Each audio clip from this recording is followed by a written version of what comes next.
So this course was created by me, Alan Wu, and my TA, Jonathan Wang. So welcome to Geometry for 2021. So I am your instructor. I am a 10th grader at American Heritage School.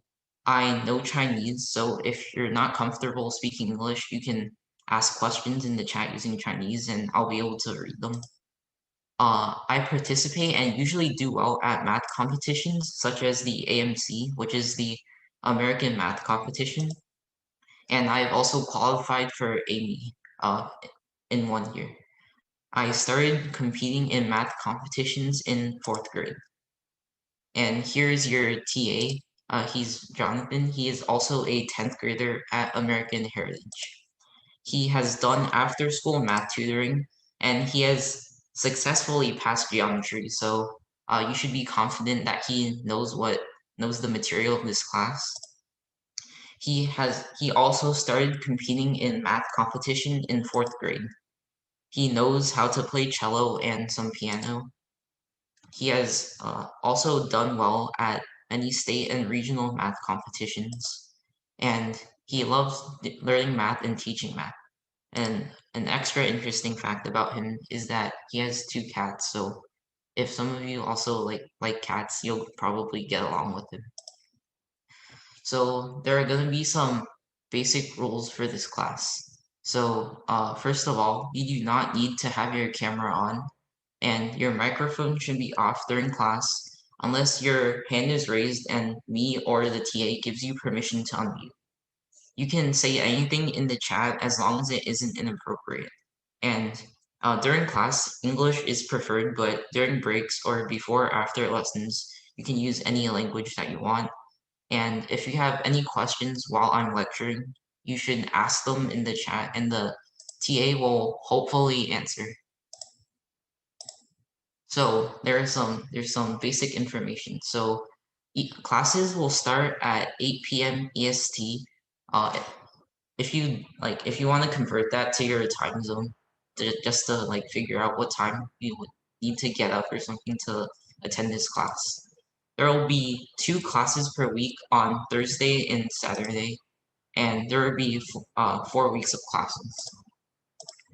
Also, each class will be 1 hour long with a 5 to 10 minute break in the middle. And since it's summer, there won't be any homework. So today is going to be our first class. It's an introduction to, and also we'll talk about the basics of geometry. So many of you might be asking, well, what exactly is geometry? Geometry is the study of properties of space. Wait, hold on. I think something happened. It's the study of properties of space that are related with distance, shape, size, and relative position of figures. So why is it important? Well, many subjects will use geometry or its concepts at some point. For example, sciences such as physics, chemistry, and astronomy will use ideas of geometry. For example, in physics, once you learn higher level physics will require some calculus, and integration is half of calculus, which is basically equal to finding the area under a curve, which is a pretty basic, which is a part of geometry. Also, geometry is used in art, architecture, and music, and also engineering in designing machines. So let's first talk about the history of geometry. Geometry is one of the oldest branches of mathematics. Because of this, many cultures have independently developed geometry, such as the ancient Egyptians, the ancient Greeks, and the ancient Chinese. Since this class will teach Euclidean geometry, this was named after Euclid, a Greek mathematician. So we'll be focusing on Greek advancements in math for this course. So first we shall talk about Plato. Plato was an ancient Greek mathematician that started the tradition of using a compass and straight edge to make geometrical shapes. When you think about, well, you may be confused about what a compass and the straight edge is. So first of all, a compass, it's not what you like usually think of as a compass. Like it's not a tool that's used to tell you what direction you're facing. Instead, it's a tool that's used to draw circles. And I'll have a picture of that on the next slide. Straight edges, they're a bit like rulers and they're used to draw straight lines, except that like they don't have the things on the side that are used to measure distance. So using these tools, you can make many interesting shapes. But however, there are three that are impossible to construct with only these two tools. Um, like trying to use these tools to figure out to construct these three constructions, it's been proven to be impossible. So the first of which is the trisected angle, which is to split an angle into three even parts. Now, like you might think that it's easy, like you can just simply measure the angle and then divide the angle measure by 3, but using that, it's not a perfect construction because there's always going to be some error due to like your measurement of what degrees the angle actually is. Constructing a cube with twice the volume of a given cube is also impossible, and constructing a square with area equal to a given circle is also impossible. So constructing a cube with twice the volume of a given cube, it just means that, like, for example, if it gives you a cube with side lengths of 1 meter by 1 meter by 1 meter, it's proven that it's impossible just using a compass and a straight edge to make a cube that will have twice the volume. And the same thing is for a circle. If they give you a circle, let's say with radius 1 meter, it's been proven that it's impossible to construct a square with only the compass and straight edge such that their areas are equal. So as you can see, the one on the left is a compass. It's used to draw circles. You just place the right arm down on the paper and then you spin it to make a circle with the pencil in the other arm. And on the right, you can see what a straight edge is. It's just a ruler, but without any markings on the side, and it's just used to draw straight lines. So now we're going to talk about Euclid. So he's the person that Euclidean geometry is named after, so he's very important. He was an ancient Greek mathematician that wrote the Elements, which is a treatise on geometry that consisted of 13 books. Everything was proven from 5 initial axioms or assumptions. And this was special because other ancient cultures, when they developed geometry, they usually just focused on finding a formula for the area or volume of some certain figures.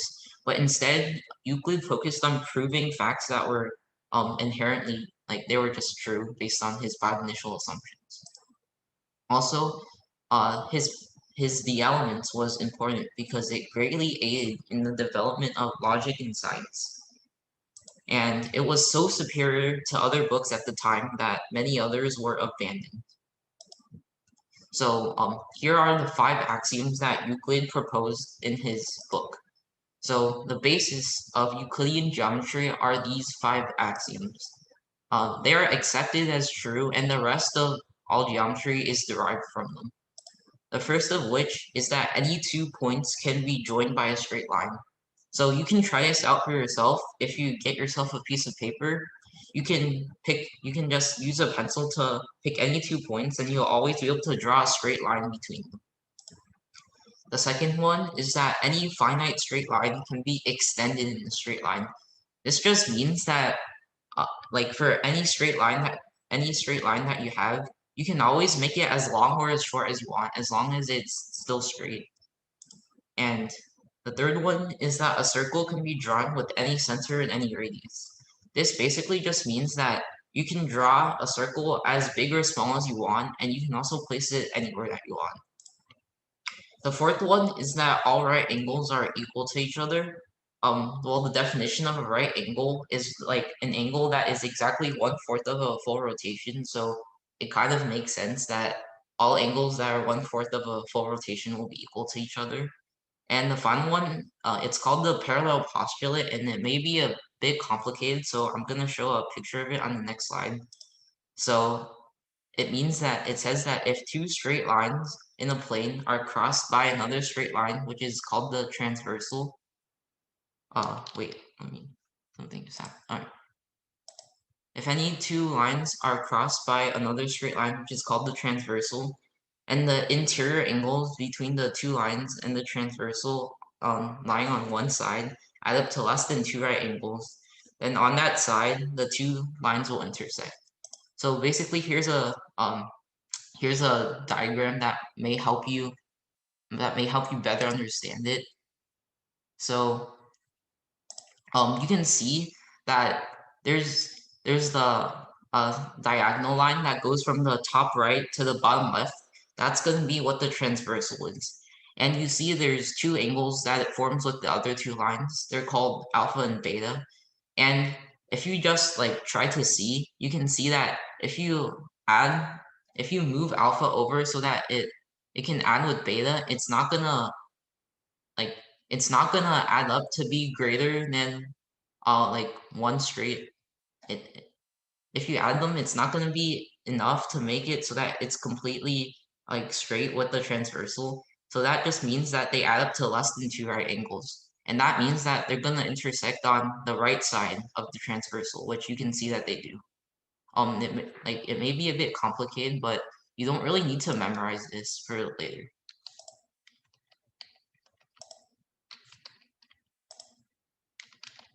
Alright, so now we're going to talk about points. So points are a location that is represented by a dot. So a point is just a location, so it doesn't have any length, width, depth, shape, or size. And since it has it has no measurements, it's called zero-dimensional, or 0D. And usually people picture a point like as a actual dot on a piece of paper, but like remember that if you see it, like you would not be able to see an actual point since it has no length, width, or depth. But when you draw a dot on a piece of paper, you can it obviously has a length and a width. And when you name a point, you usually just give it a letter name as its name. So you can, for point A, like the first point on the left, you could either call it just point A or A. Next, we're gonna talk about lines.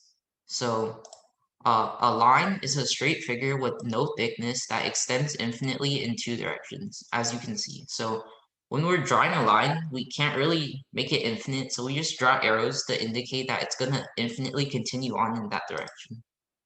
So it has no width or depth, but it has length in one direction. So it's called one-dimensional. And an easy way to think about it is of a point that can only move forwards and backwards. And an interesting thing is that there are an infinite number of points on a line, which makes sense because a line, it's infinitely long. So for notation, you usually just name a line based on 2 points that lie on it. For example, you can call it line AB. You can also call it line BA because the order doesn't really matter.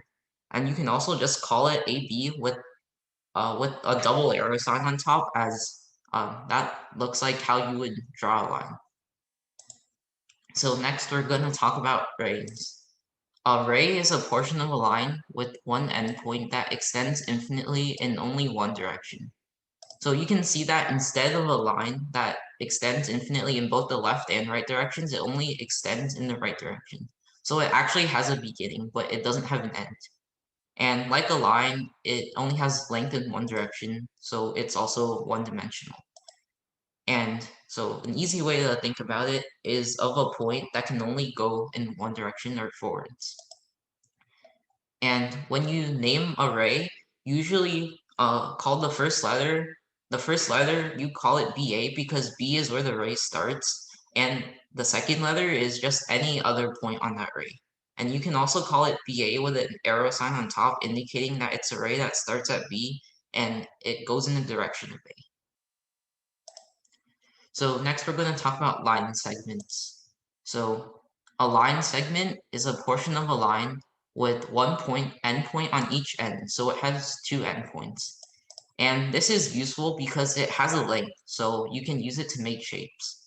And another interesting fact about it is that even though it has a fixed length, there are an infinite number of points on a line segment.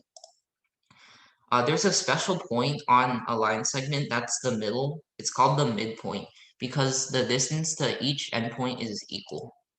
And to name a line segment, you would usually just call it like line segment AB or AB with a line on top, except this time you wouldn't have any arrows because it doesn't extend infinitely, so you wouldn't put arrows.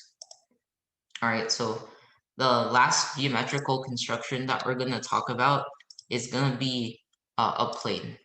So imagine a plane as a perfectly flat piece of paper that extends infinitely in these two directions, as you can see. But it has a length and a width, but it doesn't have a depth. So think about like a piece of paper that's infinitely thin, and it is two-dimensional because it has two dimensions. It has a length and a width. And a fun fact that you can try is that if you pick any 3 points in space, there's going to be a plane that goes through all 3 of those points. So you can try it out if you want. Like, you can try it out for fun. And usually we would just give a plane, we would just call it by a certain letter that we just assign to it. So I'll give you guys 3 minutes or maybe a bit longer if you want to try to name these 3 objects.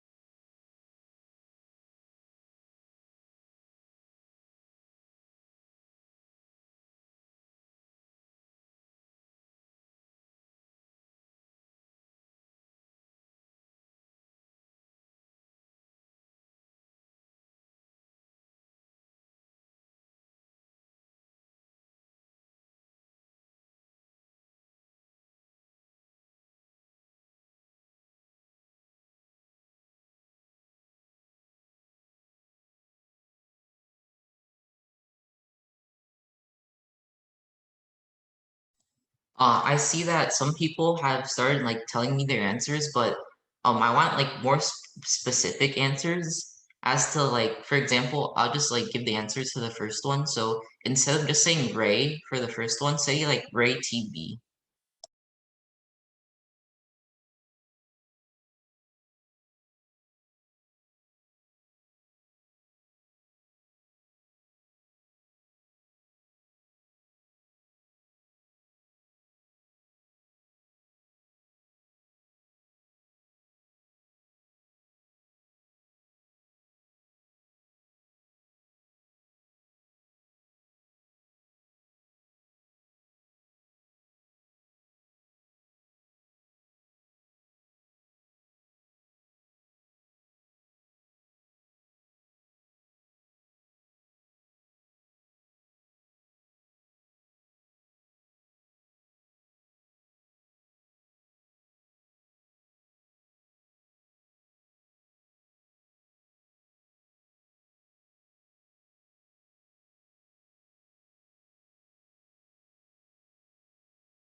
All right, so I think I've given enough time for most of you to do them. So now I'll go over the answers. So The first one, you can either call it ray TB or TB with an arrow over it. For the second one, you would just call it plane L, as the other three symbols are just points on the plane. And for the last one, you would just call it line AB, AC, CB, or any combinations of those three letters. All right, so now we're gonna clarify something. So from now on, when we refer to lines, rays, line segments, or points, assume that they lie in the same plane. This means that we're not working with 3D planes yet because that's a bit too complex for the first lesson. And it's possible for two things to be on different planes. Like think of a cube and have two ants on two different sides of them. So two lines, oh well, here's time for some more definitions. So two lines in the same plane are considered parallel if they never intersect.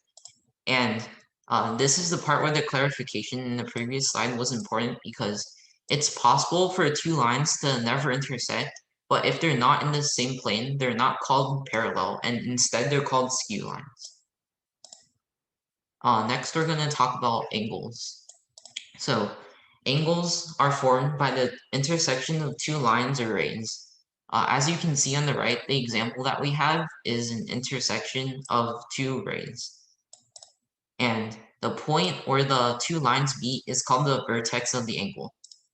And there are many ways to measure angles, but degrees are the most common. And there's another way that's called radians, which is more common in trigonometry and pre-calculus. And radians might be used, are used later because they don't have a unit. Like the unit for degrees is, like degrees, the symbol, but radians actually don't have a unit. And so, a degree is just 1/360th of a full rotation. And the choice of 360 is just because it's divisible by a lot of numbers, which means that like many common fractions of a full rotation can be expressed as a whole number of degrees. For example, there's also gradient, like grads or gradients, where there's 100, I think it's 100 grads for a full rotation. So first we're gonna since after talking about angles, we're gonna move on to classifying angles. So an angle is considered a right angle if it is 90 degrees. As you can see, it's the second one on the top row. And this goes back to one of the 5 assumptions or the axioms.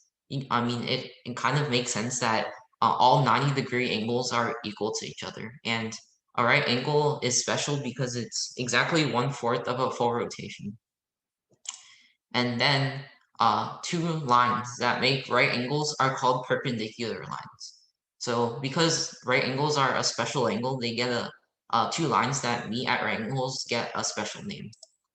And if an angle is less than 90 degrees, it is called an acute angle.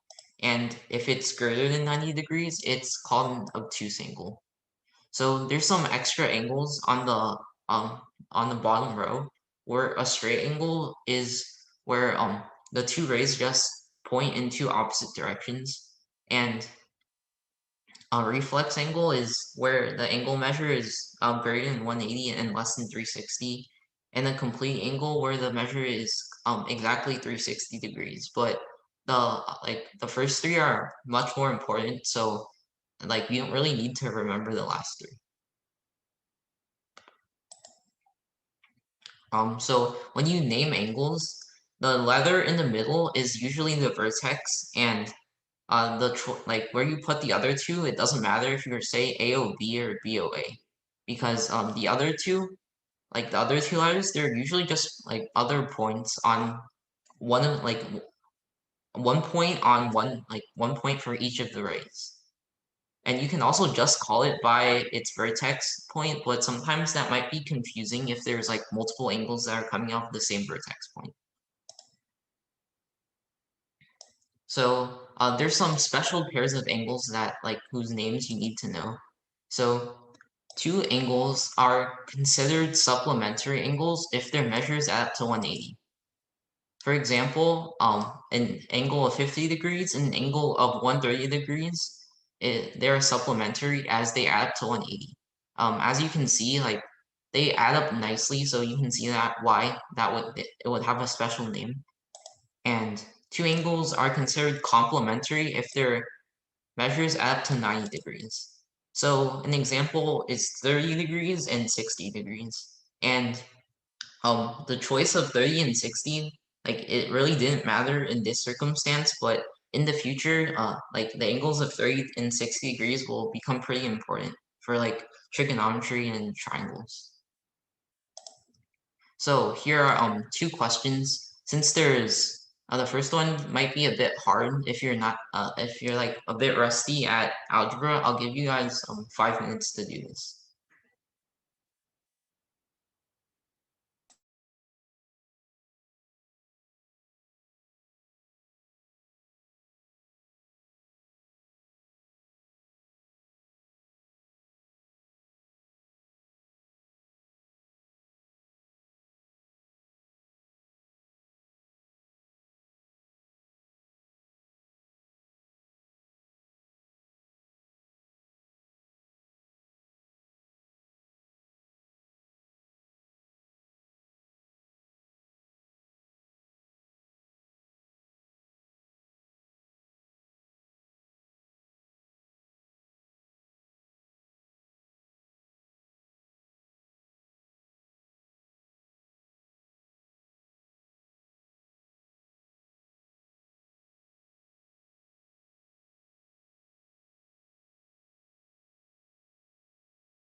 Alright, so I think it's been 5 minutes.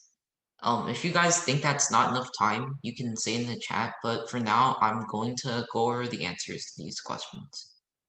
So for the first question, you know that x minus y and 2x minus y are complementary angles, so they should sum to 90 degrees. And you also know that 2x plus y and 4x plus y are supplementary, so they sum to 180 degrees. So you get that 3x minus 2y is 90, and 6x plus 2y is 180. So if you add them, you get that 9x equals 270. So x equals 30, and then you plug that back into the first equation. So 3 times 30 is 90, minus 2y equals 90. So you get that y equals 0. So for the final answer, you should get that x equals 30 and y equals 0. And for the last question, the second question, because 95 is greater than 90, it is an obtuse angle.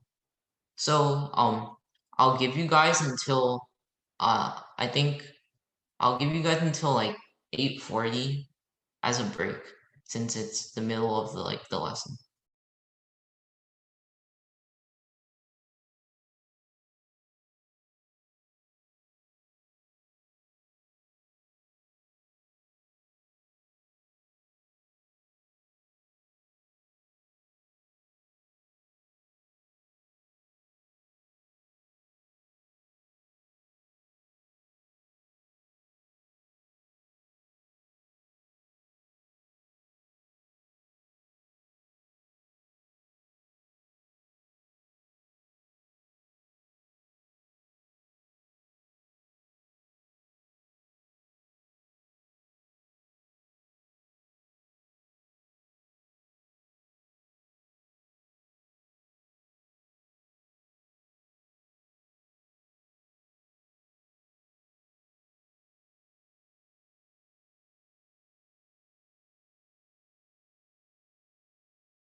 All right, so I think break time should be over.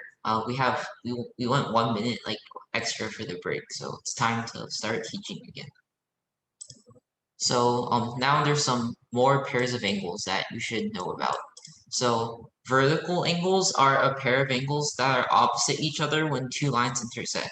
So in the picture to the right, these are angles 1 and 2. And you can it makes sense that they should be equal. Also, like they're also called opposite angles because they're on the opposite sides of the intersection. And uh for the second one, adjacent angles are angles that share a common side and vertex and they do not overlap. So in the picture to the right of that, you can see angles 1 and 2 that are in red. They're adjacent angles because they share a common side, which is the part of the line that goes from the middle to the top left. And they also share the vertex, which is where the two lines intersect, and they also do not overlap. And adjacent angles are not equal. So a line that goes through two parallel lines, it's called a transversal. So in this case, the two green lines are the two parallel lines, and the blue line is the transversal. And this forms many pairs of vertical and supplementary angles. So if you want to prove that why vertical angles are equal, then you can, well, here's the proof. So you can see that angles 1 and 2 will add to 180 degrees because the blue line, the green line itself, it already forms 180 degrees, and the blue line is just splitting it into two angles. And also, since the blue line forms 180 degrees before, the green line is just splitting angles 1 and 3. It splits 180 degrees into angles 1 and 3. So angles 1 and 3 also add to 180 degrees. So then, if you subtract, so then if you subtract any of the equations from the other, you can get that angle 2 equals angle 3. Or if you if you just look at the two equations, if angle 1 plus angle 2 equals angle 1 plus angle 3, and you subtract angle 1 from both sides, you get that angle 2 equals angle 3. And then from this, you can also get that angle 1 is equal to angle 4. So you've proven that pairs of vertical angles have equal measure. And in the transversal, it's not just vertical angles and alternate angles. They have some certain angles have special names and relationships with each other. So in this graph, the equal sign means that the angle measures are equal, while the equals 180 means that the angles sum to 180 degrees or that they're supplementary. So you can see that all the angles that are labeled with the alpha, that means their angle measures are equal, and all the angles that are measured that have beta, you can see that their measures are equal. So first, let's go over the corresponding angle. So from the graph, like from the graphic, you can see that corresponding angles are just the same angle but moved up or down like to the other parallel line. And so it makes sense that their angle measures would be equal. And alternate exterior. So well, both of the angles are on the exterior as they're not in between the two parallel lines. So any angle that's in between the two parallel lines, we're gonna call those angles interior, and everything that's on the outside, we're gonna call them exterior angles. Also, since like the orange angles, the alternate exterior angles, since they're not on the same side of the transversal, we're gonna call them alternate angles. So like angles that are on the same side of the transversal, we're gonna call them same side. But if they're on different sides, we're gonna call them alternate. So as you can see, we name all the pairs of angles this way. So for orange, you can see that they're both exterior angles and they're also alternate angles. So they're called alternate exterior. And um, for the green one, it's since they're on the same side of the transversal, they're same side, and also because they're between the parallel lines, so they're interior. So we're gonna call them the same side interior. Same thing for the blue. they're on different sides of the transversal, so they're called alternate angles. But since they're also between the two parallel lines, we're going to call them interior. And you can continue that logic for the purple. And vertical, we already talked about. Like for vertical, we already talked about them. They're just like opposite angles, or they're just on two different sides of like two lines intersecting. So now we're going to talk about bisectors. So bisectors divide things into two halves. So first we're going to talk about perpendicular bisectors. And so the perpendicular bisector of a line segment is a 90-degree line that fulfills the perpendicular part, and it also splits the line segment into two even pieces, so it's a bisector. So, well, because it's both perpendicular and a bisector, we call it a perpendicular bisector. The important thing to note is that it has to be of a line segment, because if it was a line or a ray, it's infinite, and you can't split an infinite thing into two equal pieces. But like the perpendicular bisector itself, it can be a line, because it doesn't have to be it doesn't have to split the there's no requirements for the perpendicular bisector to be finite. And so you can see in this example that CD is AB's perpendicular bisector, because it splits AB into two equal parts. The two I guess, what color would I call that? I guess like slightly green like lines on two sides of the on the on the intersection of AB and CD. It shows that those two portions are equal in length. And while the like small square symbol where they intersect, that means that they intersect at 90 degrees. Also, now angle bisectors, they are a ray that splits the angle into two adjacent angles with equal measure.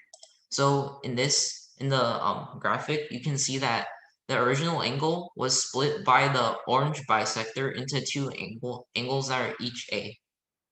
And the original angle was had measure of 2A, and the two smaller angles now each have measure of A.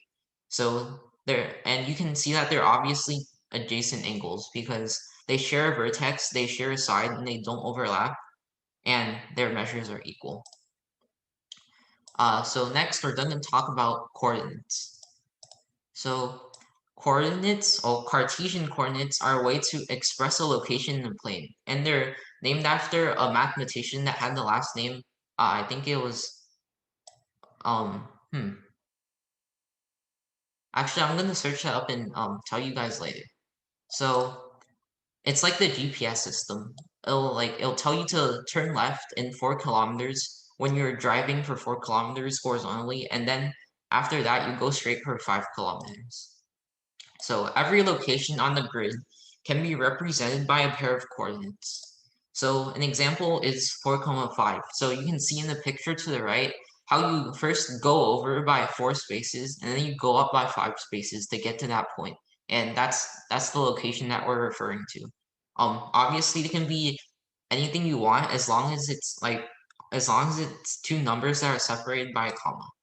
So the first coordinate represents, well, the first coordinate, or the x-coordinate, it represents the horizontal location, and the second coordinate represents the vertical location. So you can see that with this, you can represent any point in this plane. So now that you have a way to define like where a point exactly is, how would you find the distance, like the distance between those 2 points? So we're going to use a formula, and I'm going to provide the proof for it later, but since it requires material that will be covered later, it won't be proven now, so you just have to memorize it for now. It might be a bit complicated, but like it's very useful, and like you'll continue using it throughout your throughout your school. I mean, throughout your classes in school. So the distance between the points with coordinates x1 comma y1 and x2 comma y2 can be written as the distance is equal to the square root of um x1 minus x2 the whole thing squared plus y1 minus y2 the whole thing squared. So this might seem a bit complicated, so let's first go over an example. So I want you guys to try to find the distance between the points 5, 7 and 9, 10. And uh I'll give you guys maybe 3 minutes to do it.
Actually, everyone, since we're kind of running out of time, I think I'm just gonna go over this question now.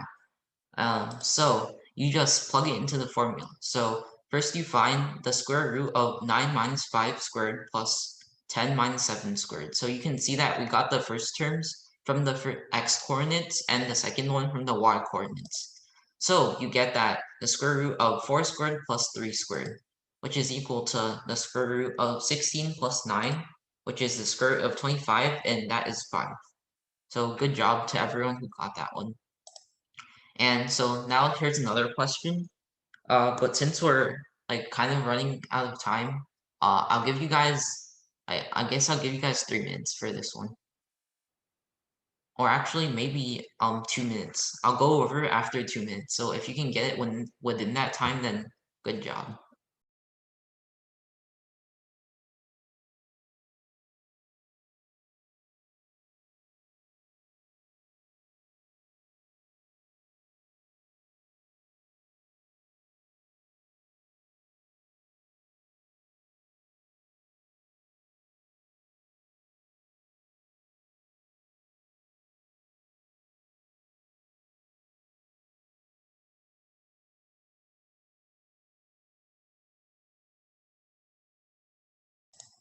Sorry everyone. So my TA has convinced me that there's more important material like more material, so I should just go over this one.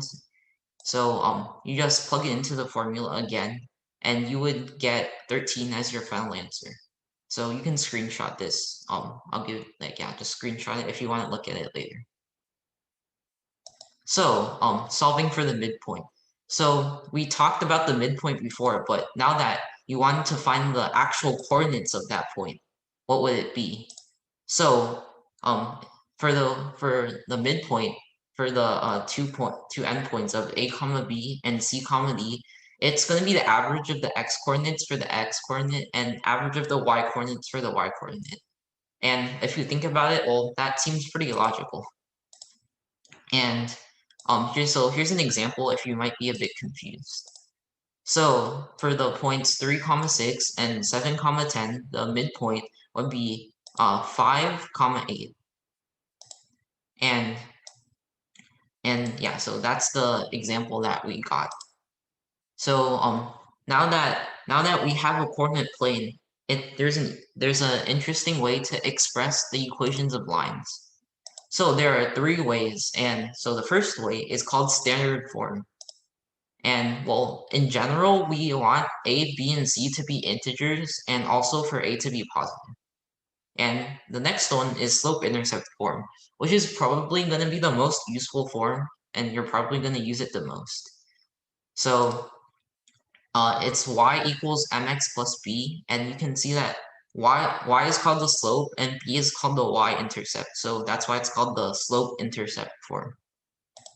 And to calculate the slope, you find 2 points on the line and you calculate it as the difference in the y values divided by the difference in the x values. And an easy way to remember this is just to remember rise over run, since the difference between the y values is how much it rose, and the difference between the x values is how much it ran. And b is called the y-intercept because that's the point where the line intersects the y-axis. And well, that's because if you the y-axis is when the x coordinate equals 0. So if you plug in x equals 0 into the equation, you get y equals b. So the point will be 0, comma b. And the last one is going to be called point slope form, where m is the slope and a comma b is a point on the line. So, an example here is to find the equation of the line that passes through the points -1, 3 and 5, 6. So we're going to use the formula to find the slope to find that the slope is 1/2. So then we know that we plug that into the equation in the slope-intercept form to get that it's the equation of the line is going to be y equals 1/2 x plus b. So now we want to solve for b. So if you plug in the point -1, 3 into the equation, you get that 3 equals -1/2 plus b. So you solve and get that b equals 7/2. So the equation of the line is going to be y equals 1/2 x plus 7/2. And that's the equation in slope-intercept form. To convert it to standard form, we can subtract y from both sides, and then we can subtract 7/2 from both sides, and then multiply both sides by 2 to get the standard form, which is x minus 2y equals -7. Alright, so what's the point of slopes? Well, it determines how steep a line is. So the red line has a slope of 2, and so it's going to be pretty steep. And since the blue line has a smaller slope of 0.1, it's going to be less steep. And slopes are also useful in that it helps you determine if two lines have the same slope, if two lines are parallel or perpendicular.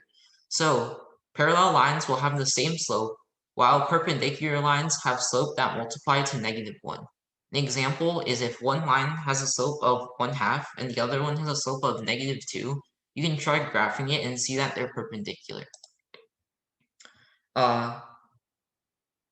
So this is gonna be the last question. So I'll give you guys like until class ends to do it, and then I'll go over it.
Alright, to end the class, we're just gonna go over this question now. So first, what you want to do is find the slope of this line. So what you want to do is convert it to slope-intercept form. So you can subtract 5x from both sides and divide both sides by 4 to get that the slope is -5/4. So now we plug that into the fact that the multiplying the slopes of two perpendicular lines will give you -1, and you find that the slope of the line that's perpendicular to this line is going to be 4/5. So as you can see, if you graph it, you can indeed see that they're perpendicular to each other. So that's it for the first class. If you have any questions, feel free to email us at our emails. You can take a screenshot of this if you want. And thank you all for coming. I hope you enjoyed the class, and hopefully we'll see you on Saturday.